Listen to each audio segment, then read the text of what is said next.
diperuntukkan untuk seluruh para penumpang yang akan masuk ke wilayah Jawa dan Bali. Tapi selain tujuan di atas, pada saat itu di periode 5 sampai tanggal 20 Juli dilakukan untuk wilayah yang lain masih bisa menggunakan rapid test rapid test antigen. Dan ini berkembang pada tanggal 19 Juli, kebetulan kalau tidak salah dalam fase kita akan mendekati Hari Raya Idul Adha, pemerintah mengeluarkan surat edaran Satgas Covid nomor 15, ditindaklanjuti juga oleh surat edaran Kementerian Perhubungan nomor 53 tahun 2021, untuk persyaratannya ditambahkan pada saat itu, yaitu ditambahkan surat tanda registrasi bekerja atau STRP di sektor esensial ataupun kritikal. Lalu hanya yang di keperluan mendesak saja pada saat itu yang diperbolehkan berangkat. Lalu terakhir kemarin setelah berakhirnya masa PPKM darurat yang pertama, yaitu di tanggal 25, tanggal 26 diperpanjang lagi, bahkan ada perluasan atau beberapa wilayah PPKM, diantaranya termasuk di wilayah Lampung. Lampung dalam hal ini Bandar Lampung sebagai kota di wilayah level 4 dan level 3, kami kebetulan domisili kami Bandara Raden Inten ada di Kabupaten Lampung Selatan, masuk ke zona atau di level 3, yang mana diperkuat dari instruksi Gubernur Lampung juga nomor 11 tahun 2021, jadi sudah berangkat maupun datang masuk ke Lampung melalui Bandara Raden Inten 2 Lampung telah dipersyaratkan menggunakan vaksin tadi dosis 1 dan PCR. Jadi dampak terhadap adanya PPKM darurat ini tentunya memang sangat terasa Pak di bandara, khususnya di pergerakan bandara yang mengalami penurunan yang cukup signifikan atau hampir sekitar 80%. Yang tadinya kita bisa untuk 8 atau sekitar 16 flight per hari, sekarang hanya 2 atau 3, kadang-kadang 1. Mereka pun ada yang di dalam pada hari hanya mengalami pembatalan.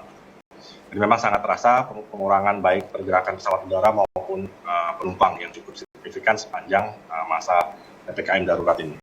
Mungkin sementara itu, Mas Satria. Baik, Pak Hendra, ini kembali menyoal terkait dengan kondisi di Bandara Raden Inten 2 sendiri pada saat ini. Kalau dibandingkan pada tahun sebelumnya di tahun 2020, kan ini kita pandemi sudah kurang lebih hampir 2 tahun ya kita menghadapi kondisi seperti ini. Kalau dibandingkan dengan kondisi pada awal-awal sekali terjadinya pandemi dan juga dibandingkan dengan saat ini yang sudah mulai ya mungkin bisa dikendalikan, tapi tetap yang namanya kasus terkonfirmasi juga masih mengalami kenaikan hingga saat ini. Bagaimana situasi bandara sendiri? Apakah lebih baik pada tahun ini ataukah tahun-tahun sebelumnya? Jadi kalau memang kita perbandingkan ya dengan tahun sebelumnya, memang periodenya agak berbeda. Jadi kalau di tahun 2020 itu justru kita sekitar bulan di awal semester di 2020 itu masih trafficnya masih cukup, kita terbantu di periode di kuartal 1 tahun 2020, yaitu di sekitar Januari sampai dengan Maret, memang cukup masih dalam kondisi normal, artinya normal ketika masa sebelum pandemi ya. Tapi ketika sudah masuk pandemi di April sampai Juni, ya ini kondisinya kurang lebih masih lebih baik pada saat itu. Dan sementara ini kan kita hampir 1 semester di depan di 2021 ini sudah dari awal setelah pas liburan Nataru atau tahun baru itu kita cukup terasa memang dengan adanya beberapa kebijakan baik peniadaan mudik maupun kemarin yang terakhir adalah untuk pembatasan pergerakan pada saat Hari Raya Idul Adha juga cukup terasa menjadi dampak terhadap kinerja operasional di Bandara Raden Inten seperti itu. Baik, kemudian kalau terkait dengan jumlah penerbangan, tentunya ini mengalami penurunan tadi seperti disampaikan ya sekitar 80% ya yang terkait dengan masalah jumlah penerbangan sendiri. Untuk kedatangan sendiri Pak Hendra yang ke Lampung melalui Bandara Raden Inten kebanyakan dari rute mana sih Pak Hendra di masa pandemi ini? Ya, jadi kalau memang praktis kalau hasil evaluasi kami dari Januari sampai dengan kemarin ya Juni sampai dengan Juli lah, itu memang secara efektif dari hampir 9 rute penerbangan kita yang terokupansi cukup tinggi, memang hanya di Soekarno-Hatta, jadi memang untuk tujuan atau destinasi dari Soekarno-Hatta. Memang banyak penumpang dari sana, tapi mungkin asal dari penumpang bisa dari mana-mana ya, tidak mungkin melalui Soekarno-Hatta, tapi memang terkait dengan penerbangan sendiri secara rute memang dari Soekarno-Hatta ke Raden Inten. Paling banyak, hampir mayoritas sekitar 95% dari Soekarno-Hatta. Dari Jawa ya. Kalau untuk rute internasional sendiri, apakah Bandara Raden Inten 2 sudah membuka rute internasional atau belum sih hingga saat ini? Belum. Ya belum. Jadi kalau status kita masih internasional, tapi terkait dengan penerbangan sendiri yang untuk operasionalnya sendiri, memang kan saat ini pemerintah melakukan pembatasan hanya di 7 bandara yang dapat melakukan imigrasi, jadi TPI ya. Ada tempat pengecekan imigrasinya, itu salah satunya bukan Bandar Lampung, jadi bukan Raden Inten. Jadi Raden Inten ini sementara belum difungsikan sebagai internasional, atau tidak bisa melayani fasilitas imigrasi, karena kan dari internasional sendiri itu kan memang harus dipenuhi 3 hal ya, dari CIQ, karantina, custom, immigration, dan karantina. Seperti itu, bea cukai. Baik, jadi artinya migrasinya yang dibatasi imigrasinya, jadi kita tidak bisa melakukan proses imigrasi di Raden Inten seperti itu. Jadi memang tidak dapat melakukan penerbangan internasional untuk sementara, Pak, karena kebijakan pandemi ini. baik, kalaupun juga pandemi ini sudah usai, apakah ada rencana terkait dengan rute internasional akan dibuka atau bagaimana Pak Hendra? Ya memang kalau dari slot yang direncanakan di awal memang tadinya, atau dari sepanjang 2020, di 2021 pun masih terdaftar sebenarnya ada rute internasional kita rencana, cuma memang tadi terkendala dengan itu. Yang reguler ya, maksud saya. Ada satu rute. Gitu. Ada satu rute ya Pak Hendra ya. Ya. Baik, Pak Hendra, ini bicara tentang rute penerbangan kembali ya. Ini kalau bicara tentang rute domestik, ini kalau saya melihat memang masih banyak tampaknya rute secara domestik sendiri yang di mana apabila ada masyarakat yang ingin terbang ke daerah tertentu di Indonesia ini masih harus transit terlebih dahulu di Jakarta. Apakah Bandara Raden Inten belum bisa membuat kebijakan untuk penerbangan langsung dari bandara kita menuju ke daerah-daerah tertentu tersebut tanpa harus transit di Jakarta? Iya, karena sebenarnya kalau rute tadi yang saya sampaikan di awal, kita sebenarnya sudah terdaftar 9 sampai 11 rute yang ke beberapa daerah, termasuk diantaranya di Bandung, Surabaya, Semarang, Yogyakarta, dan itu yang memang saat ini belum terokupansi. Jadi mungkin adalah salah satu faktornya juga pandemi ini. Contoh misalnya untuk rute Yogyakarta sebenarnya dulu cukup tinggi ya okupansinya, cuma sebelum pandemi, karena banyak para pelajar yang berasal dari Lampung juga berpergian atau melalui Bandara Raden Inten ini untuk karena banyak yang studi atau sekolah di daerah Yogyakarta. Nah, tapi dengan kondisi daring seperti ini, jadi dampaknya ya akhirnya mungkin dari pihak airline juga sementara menutup operasional untuk beberapa rute yang sebenarnya cukup menjanjikan tersebut. Kemudian untuk rute lokal Lampung sendiri, seperti yang kita tahu kan di pesisir barat sendiri juga ada bandara. Apakah rute lokal selama masa pandemi ini masih dibuka atau ditutup sementara, Pak Hendra? Kalau rute sebenarnya prinsip tidak ada yang kita tutup ya, cuma memang kembali lagi ke airlines terkait demand-nya juga, lalu kan mereka punya perhitungan dari aspek komersialnya seperti apa ketika mungkin demand-nya turun mungkin. Nah ini yang mereka pikir mungkin sementara nonaktifkan rute tersebut, tapi secara prinsip rute itu masih terbuka semua. Ya. Baik, ini kemudian Pak Hendra, ini kembali ke mengenai masalah penanganan COVID-19 sendiri di bandara. Sejauh ini bagaimana sih upaya yang sudah dilakukan oleh pihak bandara sendiri dalam menangani COVID-19 di sekitaran ataupun juga di seputaran bandara sendiri? Baik, jadi kalau terkait dengan pengendalian penularan atau pencegahan atau memutus mata rantai dari COVID-19 di bandara ini, memang kita melakukan konsep biosafety and biosecurity terhadap seluruh penumpang. Jadi ada 5 pendekatan atau 5 inisiatif yang kita lakukan, diantaranya physical distancing, lalu ada pengaturan terkait task processing dan sebagainya. Ada 5 pendekatan. Jadi itu kita lakukan semata-mata atau dengan tujuan utamanya adalah membangun safe travel campaign bagi masyarakat. Artinya masyarakat meyakinkan masyarakat bahwa untuk bepergian menggunakan pesawat udara atau transportasi udara ini dalam kondisi ini sebenarnya adalah moda transportasi yang paling aman. Jadi itu terus kita lakukan, selain juga kita tetap mematuhi ketentuan yang telah tadi yang seperti saya sampaikan di awal, adanya contoh sekarang dengan instruksi Mendagri biasanya ada turunannya nanti surat edaran dari Satgas COVID-19 terkait dengan ketentuan perjalanan orang dalam negeri di masa pandemi. Lalu biasanya nanti dari Kementerian Perhubungan juga ada turunannya, yaitu terkait dengan petunjuk pelaksanaannya sendiri. Ini terus kita lakukan. Selain dari Kementerian Perhubungan pun pada bulan Juli ini kita juga sudah mulai menerapkan digitalisasi terhadap dokumen kesehatan bagi pengguna transportasi udara yang terintegrasi dengan aplikasi Peduli Lindungi. Jadi ini memang adalah tindak lanjut dari surat edaran Kementerian Kesehatan nomor 847 tahun 2021, yang mana ini adalah bagian dari kita untuk selain tadi memutus mata rantai penularan COVID-19, artinya di aplikasi Peduli Lindungi ini juga terdapat berbagai macam pembaruan fitur, diantaranya tujuannya untuk memudahkan calon penumpang pesawat untuk melakukan atau memeriksa atau melakukan validasi dokumen perjalanan secara digital. Selain itu, aplikasi ini telah terintegrasi dengan data New All Record Kementerian Kesehatan yang terhubung dengan 742 fasilitas kesehatan di seluruh Indonesia. Jadi kalau belakangan kita beberapa persyaratan itu adalah tadi tes PCR ataupun tes antigen. Nah, itu fasilitas kesehatan itu semuanya sudah terafiliasi oleh Kementerian Kesehatan, diatur dalam SE khusus terkait fasilitas, dan itu sebenarnya semua sudah terintegrasi di aplikasi Peduli Lindungi.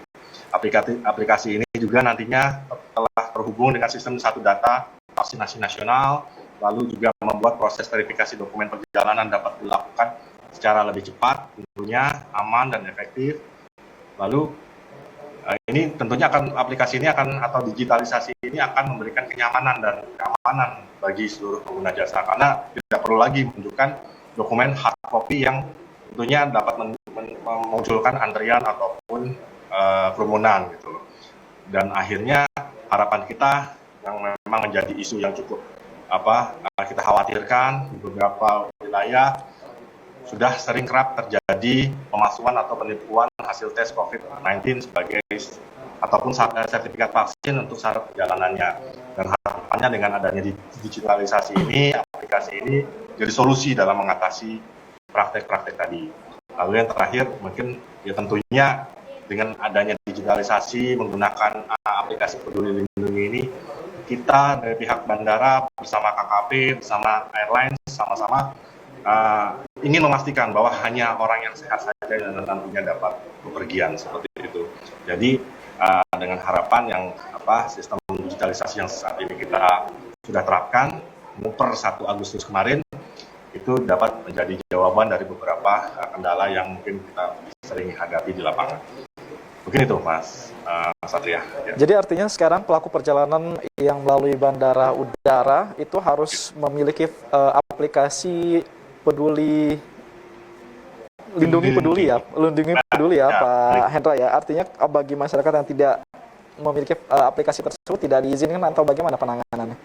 Jadi kalau Peduli Lindungi memang ini kan harapan kita mewajibkan, karena mungkin di saat sekarang ya mungkin masyarakat sudah terbiasa dengan device atau gadgetnya masing-masing. Tapi kita tidak menutup kemungkinan masih menemui satu kondisi ya, contoh mungkin senior citizen kita yang memang masih bisa kita bantu, kita bisa lakukan validasi secara manual. Tetap yang manual itu tetap ada, tapi kita sudah upayakan untuk meminimalisir gitu seperti itu. Harapannya tadi supaya praktik-praktik tadi pemalsuan lalu sistem supaya lebih cepat, lebih mudah itu bisa lebih terrealisasi seperti itu. Tapi ya tadi ya dengan kondisi-kondisi kita tahu ada berbagai keterbatasan, ada juga selain itu penumpang yang mungkin tidak memiliki handphone ataupun penumpang yang handphonenya tidak support. Nah itu tetap akan kita bantu melalui layanan dari kantor kesehatan pelabuhan, dalam hal ini KKP kelas 2 Panjang. Baik, baik Pak Hendra. Jadi artinya memang walaupun masyarakat belum mungkin memakai aplikasi, bisa tetap dibantu ya dengan Ya, akan layanan yang lainnya ya, secara manual mungkin, tapi tetap menunjukkan tadi persyaratan harus ada kartu vaksin minimal dosis pertama ya, dan ya. juga tes PCR. Artinya antigen sekarang tidak berlaku lagi atau bagaimana Pak Hendra? Jadi kalau mengacu terhadap ketentuan yang terakhir yang memang di masa PPKM darurat ini, tadi seperti saya sampaikan, mungkin karena Bandara Raden Inten juga masuk ke dalam wilayah domisili Kabupaten Lampung Selatan yang merupakan masuk kategori level 3. Jadi kita untuk keluar masuk Lampung ya melalui Bandara Raden Inten ini sudah persyaratannya sudah PCR dan vaksin dosis 1 seperti itu. Oke, baik. Baik, saya coba menyapa Bang Ilham Ali terlebih dahulu. Baik, Bang Ilham, ini terkait dengan tadi cukup banyak yang sudah dipaparkan oleh Pak Hendra selaku General Manager dari Bandara Raden Inten 2 Lampung mengenai masalah transportasi udara di masa pandemi saat ini. Mungkin selaku pengamat transportasi sendiri, komentar dari Bang Ilham sendiri bagaimana, Bang? Baik, terima kasih Mas Satria. Selamat sore Pak Irawan. Bang Malik. Sehat ya Pak ya? Alhamdulillah, insyaallah. Ya, jadi memang kebijakan terkait dengan syarat terbang ini kan sudah diatur sedemikian rupa oleh pemerintah dan juga jajarannya. Dan hal ini kan dilakukan oleh pemerintah dalam rangka untuk menyikapi adanya wabah. Jadi dibuatlah regulasi supaya orang bisa dibatasi mobilitasnya. Dan kita tahu bahwa mobilitas yang dibatasi itu bukan saja di udara, tetapi juga di darat, ya, laut. Hampir di semua moda transportasi itu dibatasi. Karena prinsip dasarnya adalah membatasi mobilitas. Nah, sekarang yang di bandara, sekarang ini yang berhadapan dengan masalah bukan saja, mohon maaf Pak Satria, suaranya terdengar? Ya, terdengar baik. Silakan Bang Ilham Ali. Jadi, bukan saja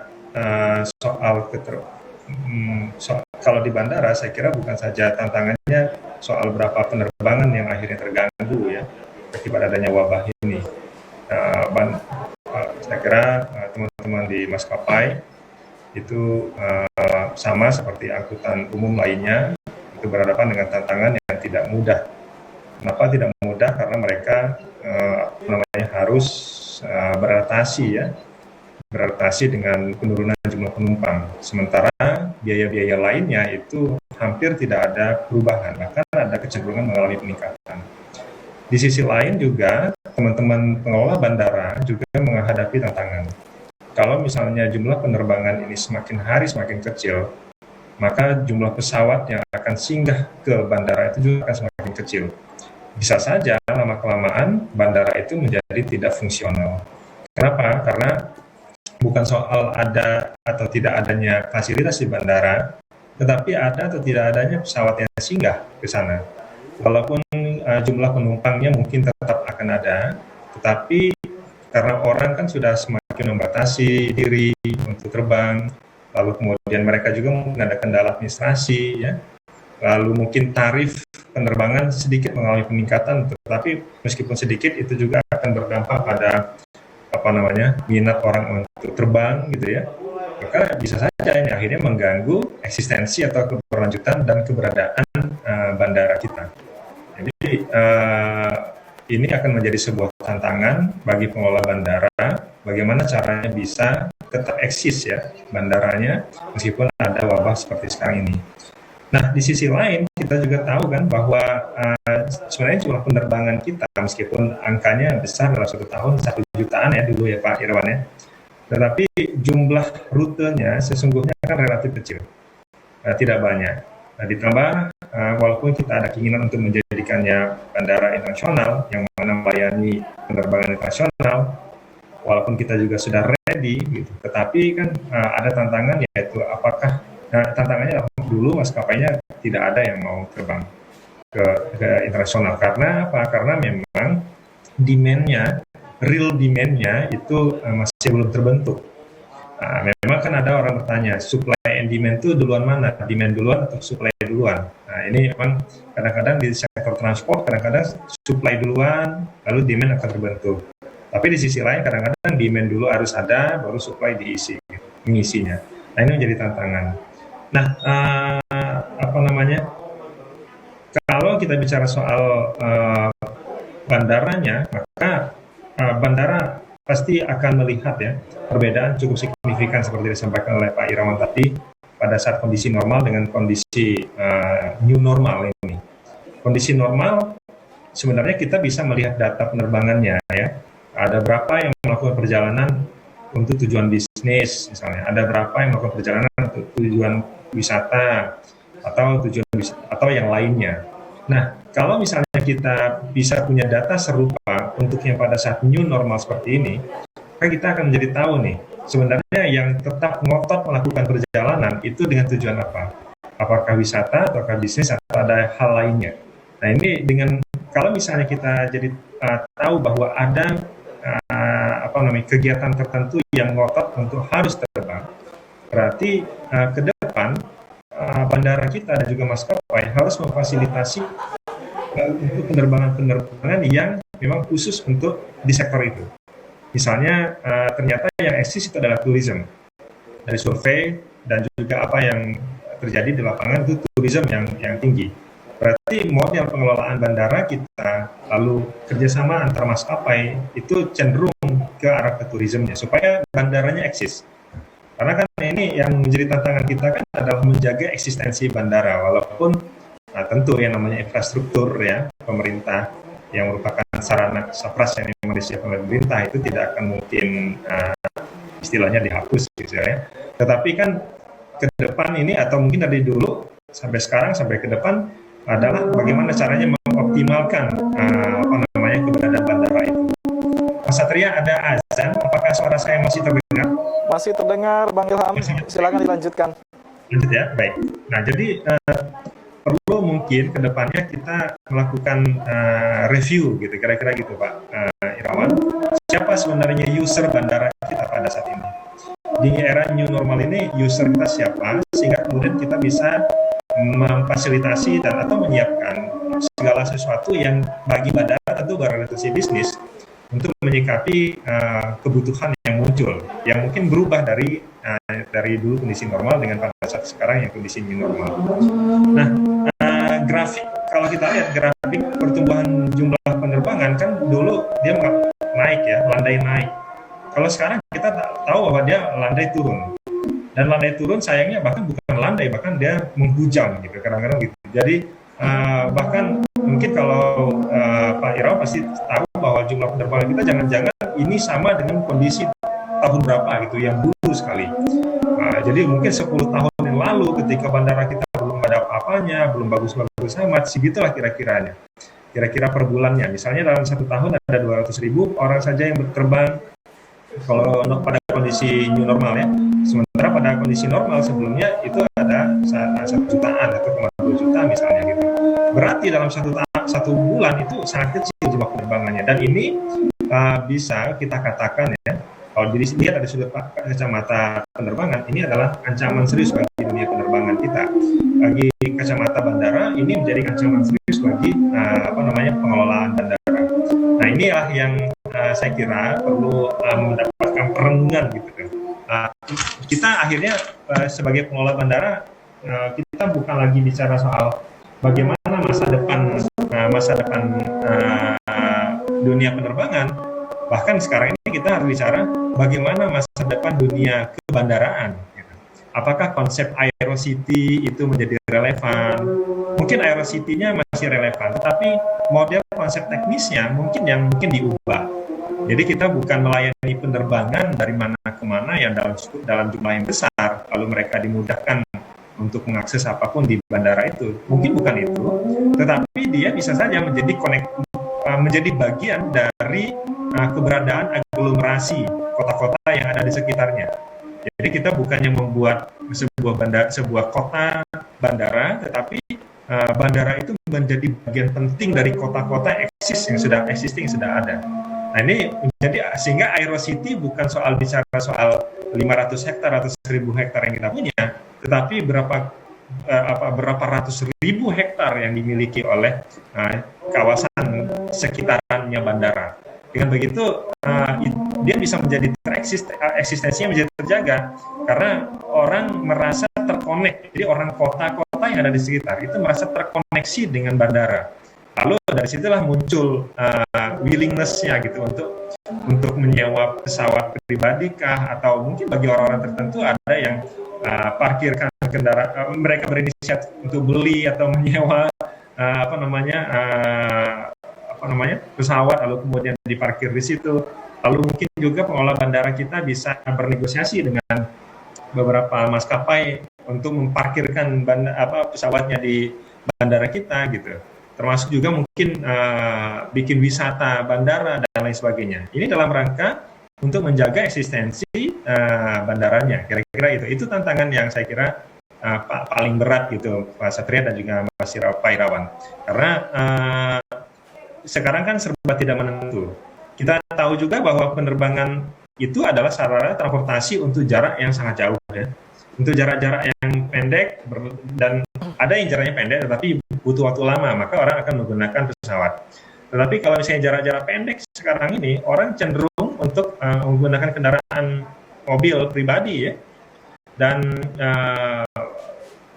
secara perlahan orang akan muncul mindset untuk menggunakan kendaraan pribadi atau kendaraan darat gitu, atau bahkan mungkin di kereta api gitu. Nah, berarti akhirnya manajemen atau pengelolaan bandara kita ini memfasilitasi siapa, menuju kemana, dan itu yang harus dieksplor terus ya, maksud saya. Jadi gimana caranya kita membangun market. Jadi bandara bukan saja memfasilitasi market yang dibentuk oleh maskapai, tetapi si pengelola bandara itu bisa berkolaborasi dengan maskapai, lalu mereka bersama-sama membangun market baru gitu. Contohnya misalnya bisa saja bandara kita bekerja sama dengan pengelola bandara di tempat lain, lalu bersama-sama saling menjual pariwisata, kalau tourism yang misalnya yang ingin kita kembangkan. Lalu keduanya ini berkolaborasi, jadi bukan maskapainya yang terbang dari satu bandara ke bandara lainnya, yang dia mencari market sendiri, tetapi antar bandara ini perlu ada kolaborasi sehingga terbangun marketnya. Jadi bisa saja tarif apa yang dikenakan kepada maskapai bisa ditekan, lalu kemudian pajak penumpang mungkin bisa ditekan supaya muncul gitu ya market-market baru pada new normal seperti sekarang ini. Nah, jadi ini adalah sekelumit pemikiran yang kami kembangkan di Pusat Riset dan Inovasi Infrastruktur Berkelanjutan di ITERA. Kami menyadari bahwa infrastruktur yang ada pada saat ini perlu dipikirkan keberlanjutannya, bukan saja dari sisi usianya, tapi juga dari sisi operasionalnya, keuangannya, manajemennya gitu, sehingga bisa memberikan efek besar bagi bagi pengelola sendiri, termasuk masyarakat dan daerah yang ada di sekitarnya. Kira-kira begitu pengantarnya mungkin Pak Satria. Baik, jadi artinya seperti rute-rute lokal, terutama rute lokal provinsi, ya mungkin Lampung saat ini baru ada seperti Pesibar, itu perlu dipikirkan kembali seperti dibuka rute-rute baru seperti itu ya Pak Bang Ilham ya. Tapi memang harus bagian dari kerjasama yang inisiatornya harus Bandara Raden Intan, maksud saya gitu. Jadi maksud saya bukan market itu dibentuk lalu maskapai yang repot sekali untuk membangun pasar gitu ya, atau menciptakan pasar. Karena ketika maskapai ini sewanya selesai lalu dia tidak sanggup bayar, ya udah selesai, dia berikan saja. Tetapi berapa triliun investasi bandara yang tidak fungsional akibat adanya maskapai yang tidak bisa beroperasi. Kalau perusahaan maskapai sih penerbangan mereka rugi, tapi nggak begitu besar. Nah, mereka kan sewa pesawat gitu. Tapi kalau bandara dalam artian pemerintah, dan juga mungkin ya dalam konteks ini pemerintah ya, meskipun ada BUMN-nya gitu atau PT-nya, tetapi akan menjadi pihak yang paling dirugikan ketika maskapai tidak beroperasi gitu. Nah, maka akhirnya pendekatan yang dilakukan oleh pengelolaan bandara ke depan itu harus berkolaborasi antar sesama bandara, lalu mereka meng-create pasar gitu, yang kemudian bisa saja nanti dijajakan atau dibangun bersama dengan maskapai. Jadi kita surveinya bukan lagi survei kepada para penumpang, tetapi kita melakukan survei kepada calon-calon penumpang. Nah, misalnya orang di Bandar Lampung ini sebenarnya mau nggak sih ke pesisir barat? Ada berapa orang yang mau ke pesisir barat? Mereka mau pakai pesawat itu kalau apa? Nah, misalnya sudah ketahuan gitu, nanti baru kemudian ketahuan jenis pesawatnya apa, yang gini apa, dan seterusnya yang apa visible gitu. Tapi juga tidak membangun rasa khawatir para penumpang gitu ya.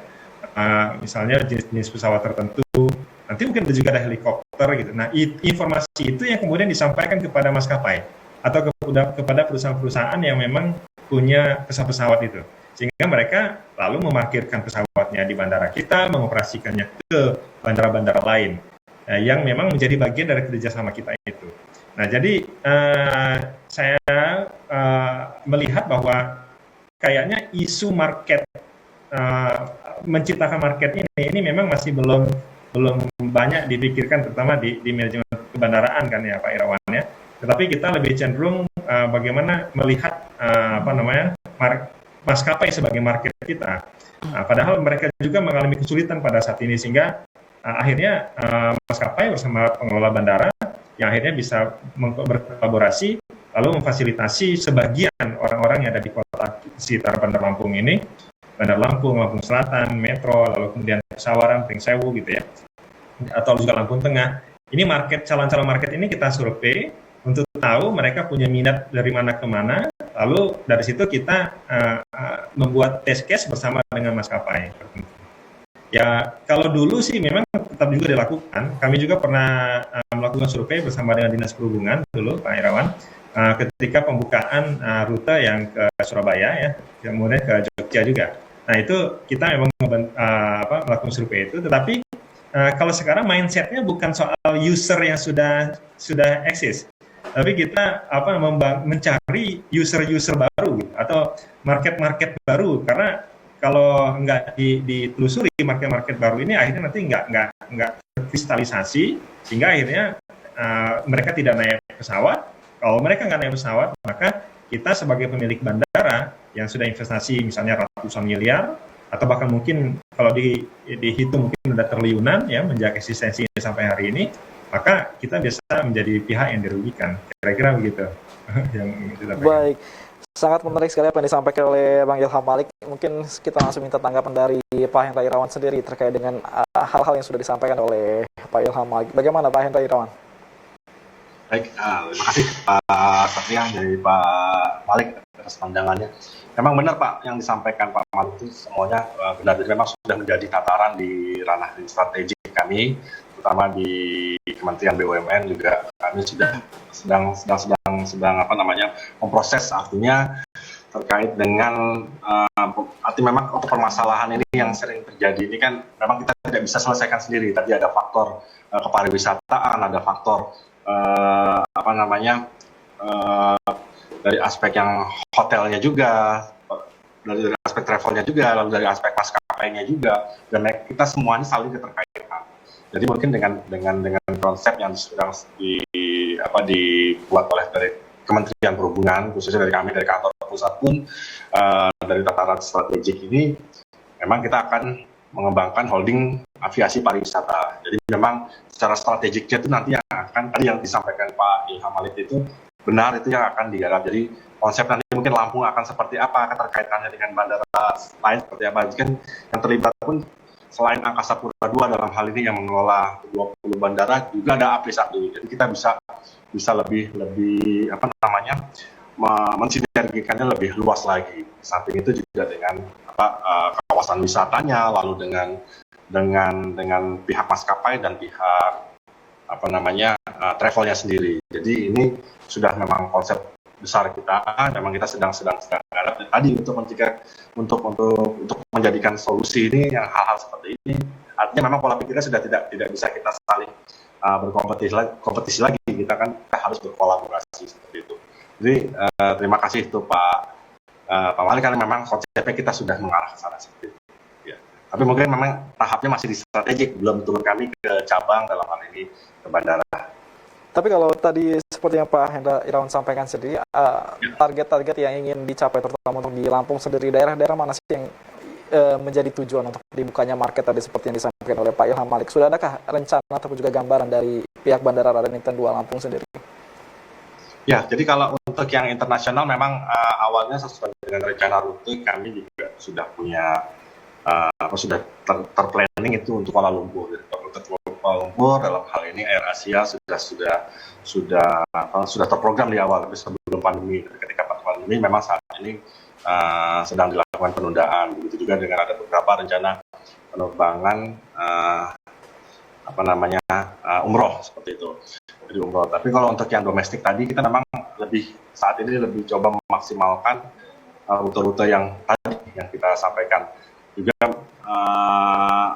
mungkin ada pengembangan juga rencana ke depan rute-rute yang tadi yang mungkin bisa langsung seperti Pangkal Pinang dan lain-lain, dan sebenarnya Belitung, dan itu kan sebenarnya cukup menjanjikan.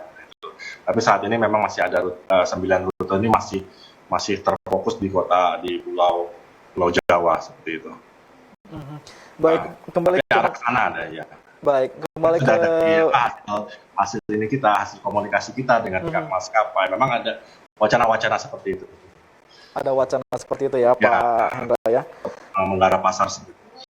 Baik, kembali ke Bang Ilham Malik, Bang. Dengan apa tadi yang disampaikan oleh Bang Hendra Irawan ataupun juga dari Bang Ilham Malik sendiri terkait dengan masa depan dari penerbangan di Indonesia ataupun juga mungkin di pihak bandara sendiri, kalau memang melihat kondisi pandemi saat ini yang masih belum jelas sendiri bagaimana kapan berakhirnya, apakah memang harus seperti itu atau ada hal-hal lain yang mungkin bisa dilakukan oleh pihak penerbangan sendiri untuk bisa tetap eksis? Ya, makasih. Jadi memang apa yang disampaikan oleh Pak Irawan tadi ya, kita bersyukur ya karena grand strateginya memang sudah disusun dan sudah di mapping oleh teman-teman di kementerian. Tinggal bagaimana caranya ini bisa terimplementasikan hingga di level di daerah gitu. Dan akhirnya teman-teman Pemda dan juga pelaku usaha yang ada di Lampung itu mau tidak mau harus kita edukasi ya. Kita harus berkolaborasi dengan mereka. Terutama yang agak susah ini kan membangun sinergi. Mungkin kesepahamannya mungkin bisa saja dibentuk bersama dengan teman-teman Pemda. Tetapi bersinergi dalam bentuk yang real ini yang mungkin akan menjadi tantangan ya. Jadi nanti siapa melakukan apa di level daerah itu menjadi sangat penting dalam rangka mengimplementasikan gagasan-gagasan besar yang ada di kementerian atau grand strategi tadi. Nah, kalau saya melihat yang perlu mungkin dikembangkan ke depan itu adalah memang penerbangan lokal ya. Nah, pasar ini memang belum terbentuk, sama sekali belum terbentuk. Tetapi kalau kita lihat dari sisi marketnya, calon marketnya ini sangat besar. Keberadaan lapangan terbang di tempat kita ini kan sudah cukup banyak. Tetapi masyarakat juga kan belum teredukasi untuk menggunakan pesawat. Masyarakat juga enggan untuk naik pesawat, bukan soal takutnya, tetapi kenapa juga gue pakai pesawat ke situ.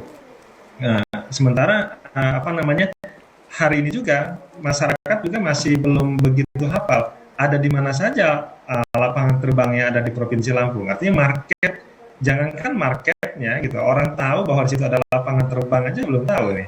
Bisa saja misalnya kayak orang dari Bandar Lampung nggak semuanya tahu bahwa di Krui itu ada gitu kan. Di Liwa bagaimana, orang mau ke Waikanan ada bagaimana, Lampung Tengah bagaimana, Mesuji bagaimana. Nah, membangun pasar. Jadi pasar ini harus kita ciptakan dalam jangka waktu yang cukup lama pasti ya, 10-15 tahun. Tapi anak-anak muda yang ada sekarang ini kan perlu diedukasi bahwa penerbangan itu enak, murah. Nah, sekarang kan kita tahu bahwa sudah ada aplikasi online ya, semacam ya Gojek, Grab dan sebagainya. Kita lihat mereka berani berinvestasi untuk membentuk market. Dan itu mereka lakukan karena mereka tahu bahwa calon pasarnya itu sangat besar. Nah, sekarang ini bagaimana ya caranya kita perlu melakukan berkolaborasi dengan banyak pihak untuk membangun atau membentuk atau mengeluarkan potensi pasar yang ada di lokal.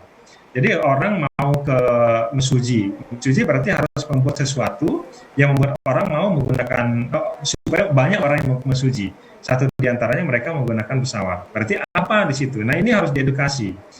Bandara supaya bandara kita eksis, misalnya bandara induknya itu yaitu Bandara Raden Intan II ini eksis, mau nggak mau kan harus memberitahu kan atau ngide ke atau mengumpulkan data yang diberikan kepada masing-masing Pemda bahwa kalau Anda memiliki A, B, C di Pemda yang lain A, B, C dan seterusnya, maka akan banyak orang Pak dari daerah-daerah lain yang menggunakan pesawat kita akan datang ke tempat Anda gitu. Jadi akhirnya network-nya itu terbangun gitu Pak Mas Irawan. Jadi misalnya jadi transport network-nya kita bukan saja membangun di hub, bukan saja di jalurnya, tetapi juga di hub-hubnya juga. Bahkan mungkin di stasiun-stasiunnya juga gitu. Jadi perlu ada di ujungnya apa, di tengahnya apa, dan ada berapa macam di middle area ini. Lalu kemudian di hulunya yaitu Bandara Raden Intan II gitu. Kira-kira begitu. Sehingga mau nggak mau sekarang ini saya membayangkan Bandara Raden Intan II itu adalah arranger dari pasar penerbangan yang ada di Provinsi Lampung, karena ide, data, lalu kemudian bacaan globalnya ya, yang tahu kan Bandara Raden Intan II, karena Bandara Raden Intan II kan terkoneksi baik secara nasional maupun internasional gitu ya, ataupun secara regional, sehingga tahu data-data market, calon-calon market itu yang kemudian nanti perlu diinformasikan dan diedukasikan kepada masing-masing Pemda bahwa kalau mereka membangun sesuatu atau membuat sesuatu yang disukai oleh pasar yang berada di daerah lain atau pasar yang berada di sekitaran Lampung ini sendiri, maka mereka akan bisa didatangi orang dan orang itu datang dengan menggunakan pesawat gitu. Jadi market ini yang saya kira nanti akan menjadi tantangan. Jadi kita bukan mengelola yang tumbuh dengan sendirinya, tetapi kita menumbuhkan gitu, kira-kira gitu Pak Herawan, menumbuhkan minat orang. Jadi kalau dulu kan kita belajar dari online ini kan orang pada awalnya nggak menggunakan ojek online, tetapi akhirnya sekarang ini bergantung pada ojek online.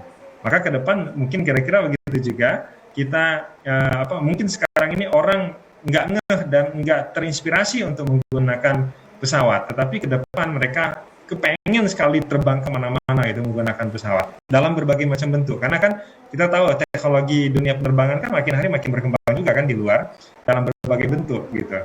Jadi interkoneksi antar kabupaten itu kalau penerbangannya pakai pesawat-pesawat kecil saya kira akan ramai sekali, karena kita tahu kan di US, kemudian di Jepang, kemudian di Australia gitu ya, penerbangan jarak pendek dan pesawat-pesawat kecil kan sangat banyak sekali. Dan itu kan yang menghidupkan bandaranya. Jadi saya kira ini juga berarti akan ada di tempat kita selama memang dia di create gitu ya, dibentuk gitu, dan memang secara bertahap kita mengedukasi baik itu pemerintah maupun masyarakat. Tentu ini bukan dalam jangka waktu pendek, mungkin butuh waktu 10 atau 15 tahun. Nah, tinggal kita mencari siapa nih perusahaan-perusahaan startup gitu ya, startup di bidang penerbangan yang mau nih menjajalnya, apakah pesawat-pesawat kecil dulu, tetapi harus dipastikan bahwa terintegrasi dia, meskipun punya pesawat dia juga punya bengkelnya berlisensi dan seterusnya. Jangan sampai nanti ada baru menjajal berapa bulan kemudian ada insiden-insiden yang mengkhawatirkan orang. Jadi harus sempurna juga gitu persiapannya, kira-kira begitu. Ini untuk menjaga eksistensi bandara kita. Baik, jadi artinya startup tersebut mungkin bisa disamakan seperti semacam ojek online seperti itu. Kalau seandainya ya akan dikembangkan seperti itu ya Pak Ilham ya. Ya mungkin akan ada nanti seperti ekspedisi antar kota di lokal sendiri dan sebagainya melalui pesawat seperti itu pengembangan. Kan kita kayak angkutan barang ya. Sekarang ini kan produk-produk perikanan belum terbentuk di Kroi. Kemudian kenapa ya, karena memang belum teredukasi. Orang di luar sana juga nggak mungkin mau beli itu karena memang tidak teredukasi. Nah makanya kolaborasi supaya perangkutan itu menggunakan pesawat, maka akhirnya pengelola bandara nyari data dan bekerja sama dengan Pemda setempat, nyari data bersama-sama, lalu kemudian mensosialisasikannya ke pengusaha dan juga ke calon-calon nelayan misalnya. Jadi menjadi penghubung gitu. Jadi kita akhirnya menjadi apa ya? Kalau jadi kita ini hanya otak pergerakannya saja kira-kira gitu ke depannya. Jadi kita memikirkan otak. Jadi kalau kita kasih tahu ini, lalu orang menggunakan jasa kita, lalu kemudian mereka terbang dan seterusnya, kira-kira gitu. Jadi ke depan kita akan harus mau tidak mau mengarah ke sana untuk menjaga eksistensi. Gitu. Baik, sangat menarik sekali apa yang disampaikan. Baik, saya kembali ke Pak Hendra Irawan sendiri. Pak Hendra, dengan apa tadi yang cukup banyak tadi disampaikan paparan dari Pak Ilham Malik sendiri, dari Pak Hendra sendiri selaku pengelola bandara sendiri, ada tidak gambaran memang terkait dengan masa depan pengelolaan bandara ini ke depannya seperti apa seandainya pandemi ini akan terus berlangsung seperti ini? Mohon maaf Pak Hendra, suaranya tidak terdengar. Baik, ya. Ya, baik. Sedia tadi. Silakan. Baik, Pak Satria, Pak Malik. Jadi memang kalau terkait dengan bagaimana ke depannya kita pengelolaan bandara, memang benar itu tidak akan terlepas dari target-target kita yang atau konektivitas ya. Jadi kita membangun konektivitas itu menjadi sangat penting. Dari bisa dengan pariwisata dan lain-lain. Sebenarnya sudah kita lakukan juga saat ini. Kita ada 2 penerbangan sebenarnya ke Waikanan dan ke Krui tadi itu yang sudah, tapi memang sifatnya masih dia perintis, jadi itu kecil. Tadi sebenarnya kata Pak Malik, selain kita terkait data juga kita selalu melakukan survei, kita sampaikan pada pertemuan-pertemuan, mungkin meeting-meeting dengan teman-teman dari airline, ada pasar-pasar seperti ini juga kita lakukan.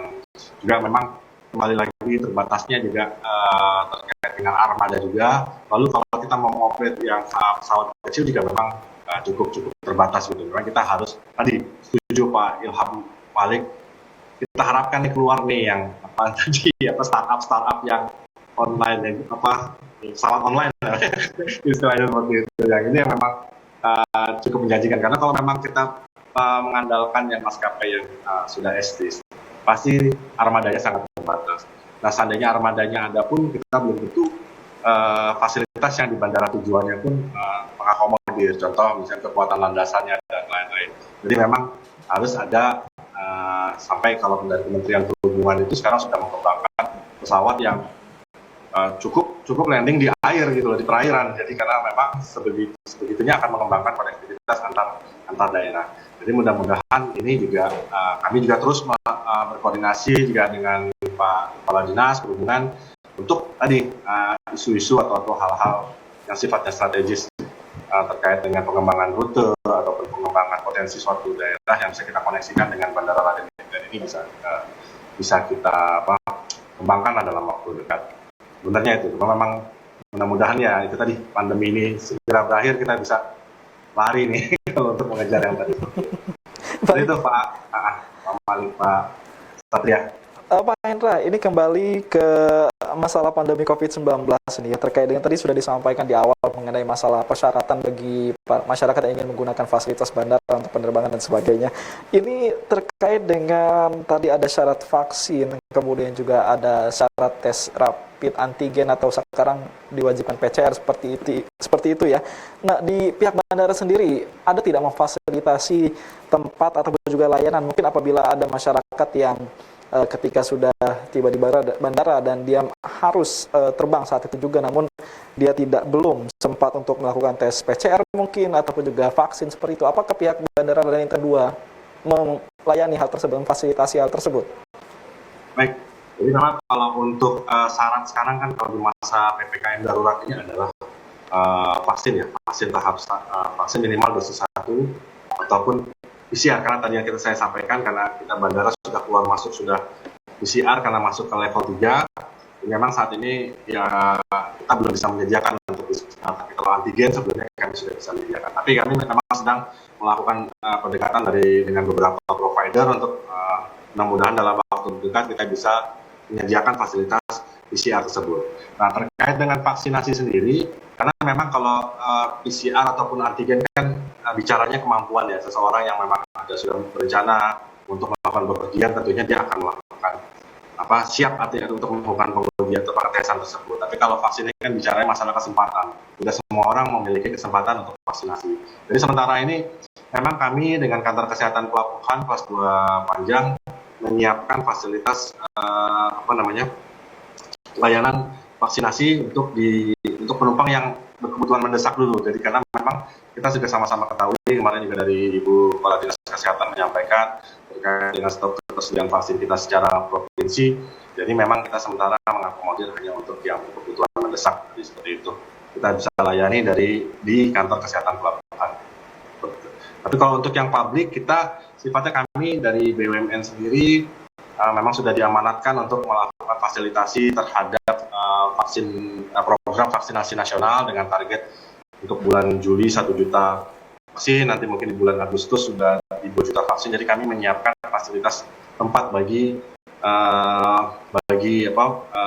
layanan vaksin yang mungkin membutuhkan tempat yang dengan skup yang luas. Kami membuka sentra layanan vaksinasi di Bandara Raden Inten 2. Saat ini kami bekerja sama juga dengan Puskesmas Beranti. Jadi setiap harinya untuk masyarakat bisa melakukan vaksin seperti itu. Harapannya apa?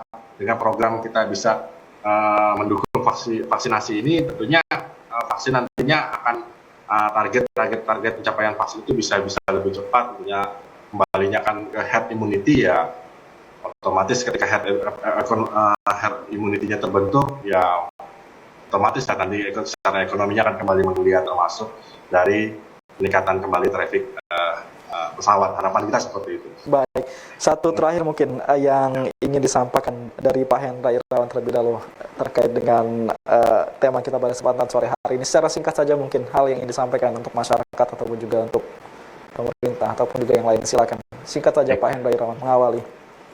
Baik, jadi kami selaku Bandara Angkasa Pura II selaku pengelola Bandara Udara Raden Inten Lampung, jadi terus melakukan pemastian terhadap jalannya protokol kesehatan di bandara dengan mengembangkan konsep safety and security manajemen. Jadi kami harapkan juga penumpang yang akan bepergian tetap mengupdate persyaratan-persyaratan yang saat ini ditentukan, baik dari pemerintah pusat maupun pemerintah daerah. Kami akan terus melakukan penyesuaian terhadap fasilitas-fasilitas layanan kesehatan. Juga kami harapkan para penumpang apabila akan melakukan pengujian tes di tempat tes yang sudah resmi, karena biasanya resmi atau terafiliasi dengan Kementerian Kesehatan, termasuk tadi yang di 742 vaskes secara nasional itu biasanya akan secara otomatis terintegrasi di aplikasi Peduli Lindungi. Jadi kita kalau kita di tempat yang mohon maaf ya mungkin ada di pinggir jalan, kita melihat ada membuka layanan vaskes layanan rapid test dan lain-lain, ternyata pas ketika dikonfirmasi di lapangan tidak terdaftar, itu yang mungkin bahkan lebih buruk lagi ternyata palsu, gitu kita harapkan. Juga jangan juga kita coba hindari bagi pihak atau oknum tertentu yang menawarkan layanan vaksinasi ataupun tes rapid maupun PCR yang tidak dapat dipertanggungjawabkan, ya tetap teslah di tempat yang memang resmi. Kami sarankan memang yang sudah terafiliasi oleh Kementerian Kesehatan untuk wilayah kerja Lampung. Kalau salah ada 10 ya, seperti baik. Itu. Di luar pun sudah ada terintegrasi. Dari Bang Ilham Malik mungkin menambahkan sedikit saja, singkat saja, silakan. Ya, kita baik. Jadi kita tentu sangat berharap teman-teman yang akan menggunakan pesawat terbang ya bisa mematuhi ya semua prosedur atau protokol terkait dengan penanganan wabah ini. Dan di sisi lain kita sangat berharap teman-teman di pengelola bandara juga maskapai termasuk Pemda jangan sampai ini tidak dilihat sebagai sebuah tanda kutip ya ancaman masa depan penerbangan kita. Dan kalau saya juga sangat berharap teman-teman Pemda ini bisa berinisiatif untuk menjaga eksistensi bandara, karena kita kan tidak bisa melepaskan pengelolaannya dan memikirkan masa depannya itu diserahkan sepenuhnya kepada bandara dan juga kepada pengelolanya. Tetapi juga semua pihak harus, terutama pemerintah melalui dinas perhubungan setempat dan Bapeda setempat itu bisa memikirkan dan memanfaatkan keberadaan bandara ini sehingga bisa terus eksis dan digunakan oleh seluruh masyarakat yang ada di Lampung.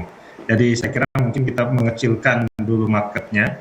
Bagaimana caranya kita membangun market yang ada di Lampung saja dulu, bukan meskipun sedikit banyak tetap mengkonekkan mereka ke daerah yang lain, tetapi ada market besar dari 8 juta orang yang ada di Provinsi Lampung ya, yang mungkin bisa diedukasi sehingga mereka bukan saja menggunakan kendaraan pribadi dan angkutan umum lainnya, tapi juga mereka bisa dan familiar dengan menggunakan pesawat kecil yang nanti akan dikembangkan oleh pengelola bandara dan juga maskapai. Mungkin itu. Baik. Ini membawa kebaikan. Iya, baik Bang Ilham Malik dan juga Pak Hendra Irawan, terima kasih atas pemaparan dan juga kebersamaannya pada kesempatan sore hari ini. Mudah-mudahan kita bisa berbincang lagi di kesempatan atau juga di lain waktu. Selamat sore untuk semuanya.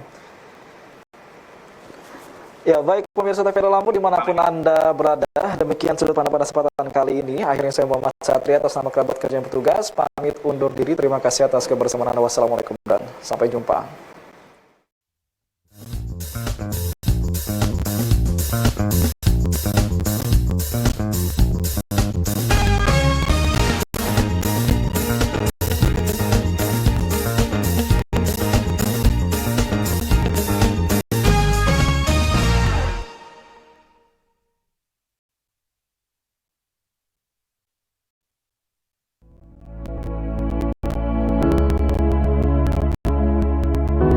Pemirsa TVRI, pandemi COVID-19 belum berakhir. Sesuai anjuran Presiden, kita semua wajib pakai masker. Jangan pernah lepas masker saat bertemu orang lain. Mari disiplin. Indonesia pulih, Indonesia bisa.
Lampung terima 1 juta dosis vaksin yang langsung didistribusikan ke kabupaten kota.